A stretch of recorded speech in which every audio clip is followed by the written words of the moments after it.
Binibigyan ko po ng 1 puntos kuya si Jaren kasi hindi ko po siya nakikita nga gumagawa ng mga gawaing bahay po. 2 points kuya si Kai. Napapadalas po yung pagiging bata po ni Kai na umabot po sa punto na masyado po siyang nagiging maingay at nakakarindi po kuya. 1 point si JP kuya kasi po nangunguha po siya ng pagkain po na hindi sa kanya at hindi po nagpapaalam. 2 points si Fiang kuya kasi po pinapalitan niya po yung tinapay namin ng matigas po kuya na nanggaling po sa drawer. I give 1 point to Rain Kuya because I'd say out of everyone in the group, she contributed the least for ideas during the task. I give 2 points to Kai po Kuya.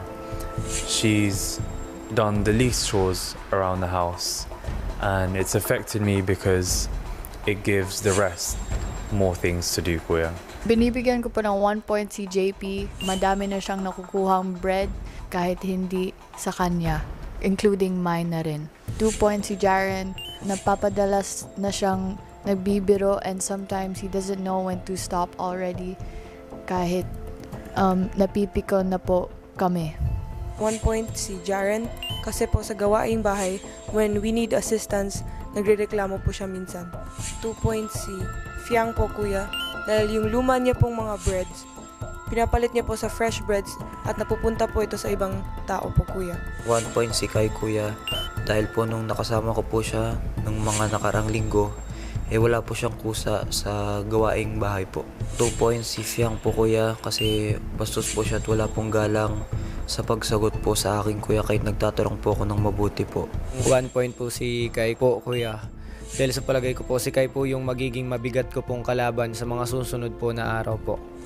Para sa 2 points naman po kuya, binibigay ko po kay Kulit kuya. Dahil po di ko po nagugustuhan paminsan-minsan yung pagiging selosa niya ho kuya. Yung tipong parang sa lahat ng bagay na lang ho kuya gusto niya hong sumali. Yun po. Binibigyan ko po si Jaren ng 1 point dahil puro lang po siya paporma dito sa inyong bahay. Pero when it comes naman po sa mga gawaing bahay ay wala naman po siyang naitutulong. Kuya, binibigyan ko po si Kai ng 2 points dahil sa nagdaan po namin na weekly task, si Kai po yung mas pinaka-less na walang ginawa po kuya.